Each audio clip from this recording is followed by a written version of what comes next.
Kumusta mga kababayan? May isang napakalaking development galing sa Japan na pwedeng tuluyang magbago sa laban ng Pilipinas sa West Philippine Sea, at kung magtutuloy-tuloy ito, posibleng biglang lumakas ang ating hukbong dagat nang hindi gumagastos ng bilyon-bilyon.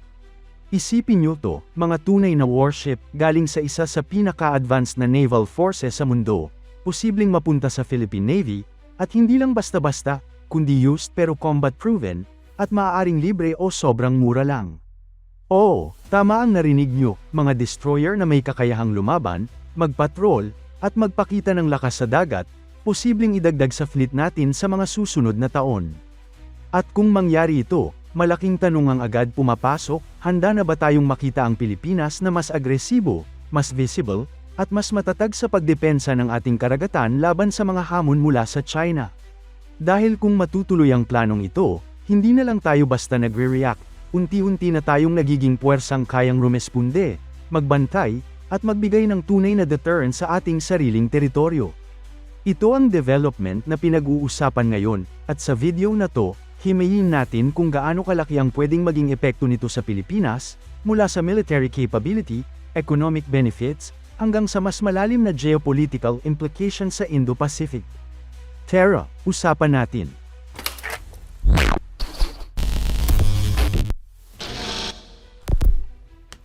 Una, linawin muna natin ang background para malinaw ang buong picture.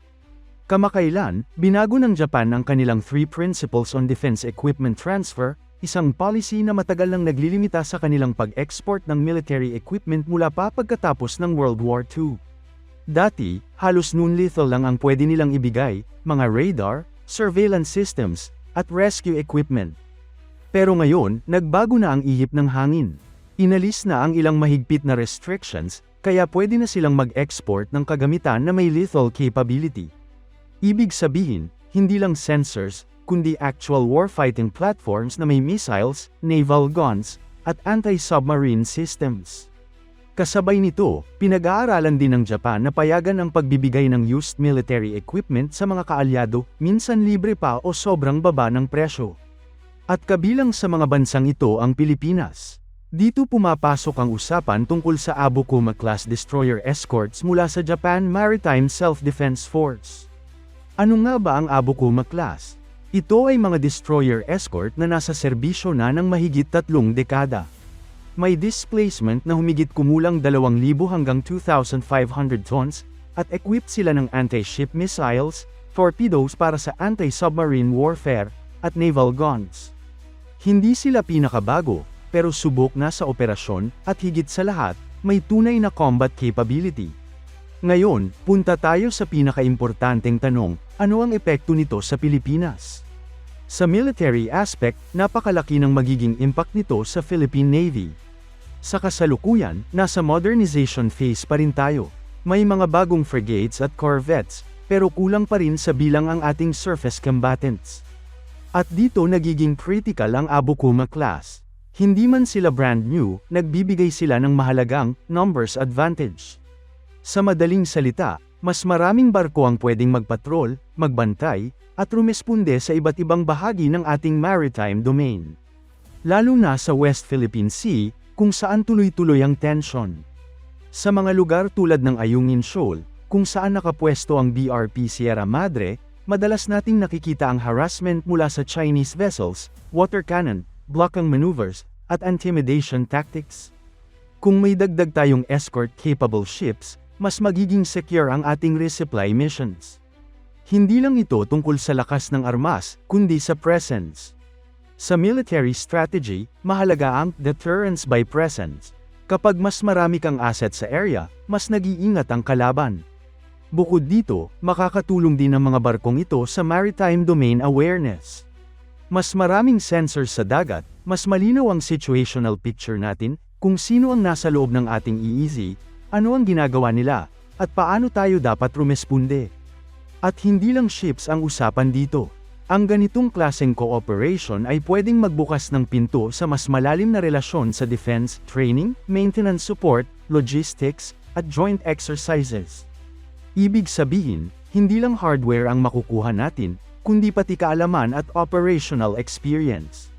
Sa economic side naman, malaking ginhawa ito. Ang pagbili ng bagong warship ay sobrang mahal, umaabot ng daan-daang milyon hanggang bilyong dolyar bawat isa. Pero kung used at low cost o libre ang platform, ang gastos na lang natin ay refit, upgrades, at maintenance. Ang savings na yun ay pwedeng ilaan sa iba pang critical capabilities, tulad ng missiles, drones, at pagpapalakas ng Philippine Coast Guard. Sa ganitong paraan, mas nagiging balanced ang ating defense spending. May isa pang long-term benefit, technology transfer. Kung magkakaroon ng cooperation sa mga Japanese firms tulad ng Mitsubishi Heavy Industries, posibleng matuto ang ating local shipbuilding industry. Pwede itong mag-create ng jobs, magpalakas ng local capability, at magbigay ng foundation para sa future self-reliance. Ngayon, sa geopolitical angle, ito ang isa sa pinaka-interesting na bahagi. Ipinapakita nito na ang Pilipinas ay lalong nagiging aktibong player sa Indo-Pacific. Kasama natin ang United States, Australia, at Japan sa pagpapanatili ng isang free and open Indo-Pacific. Para sa China, natural na tutol sila dito. Posibleng tawagin nila itong provocative o destabilizing.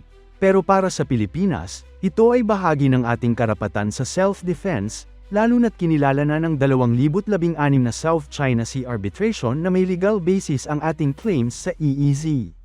Para naman sa ating mga mangingisda, ito ay may direktang epekto. Sa mga lugar tulad ng Scarborough Shoal, kung saan madalas silang hinaharas, ang pagkakaroon ng mas maraming at mas capable na vessels ay nagbibigay ng dagdag na proteksyon.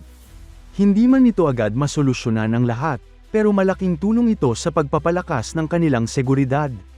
Siyempre, hindi rin mawawala ang challenges. Una, integration.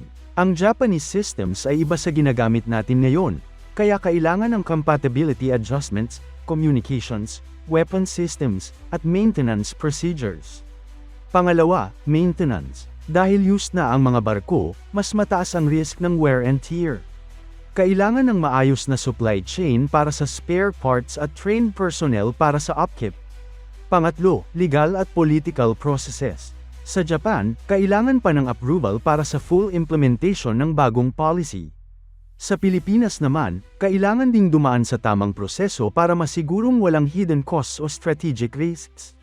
At syempre, ang China factor, posibleng magkaroon ng economic o diplomatic pressure. Pero kung tutuusin, matagal na nating hinaharap ang ganitong klaseng challenges. Ang kaibahan ngayon, mas may kakayahan na tayong tumindig. Sa kabuuan, ang development na ito ay pwedeng maging game changer para sa Pilipinas. Pinapabilis nito ang modernization ng ating Navy, pinapalakas ang ating deterrence, at pinapalalim ang ating relasyon sa mga kaalyado. Para sa ordinaryong Pilipino, ang ibig sabihin nito ay mas ligtas na karagatan, mas protektadong kabuhayan para sa mga mangingisda, at mas matatag na posisyon sa international stage. Hindi ito instant solution, but it's a major leap forward. At kung matutuloy ang transfer ng Abukoma class, asahan natin ang mas maraming joint exercises, posibleng coordinated patrols, at mas malalim na intelligence sharing. Sa West Philippine Sea, mas magiging visible ang ating presence, at mas magiging credible ang ating deterrence. Sa huli, mga kababayan, hindi lang ito tungkol sa mga barko. Ito ay tungkol sa direksyon ng Pilipinas bilang isang bansa, kung paano natin pinapalakas ang ating sovereignty, at kung paano tayo nakikipag-partner sa ibang bansa para sa kapayapaan at seguridad sa rehiyon. Kaya ano sa tingin ninyo? Dapat ba nating i-push ang ganitong klaseng cooperation sa Japan? Handa na ba tayong i-level up ang ating naval capability? Comment down below ang inyong thoughts. Huwag kalimutang mag-like, share, at subscribe para sa mas marami pang ganitong usapan tungkol sa depensa at seguridad ng Pilipinas. Maraming salamat sa panunood, at ingat tayong lahat.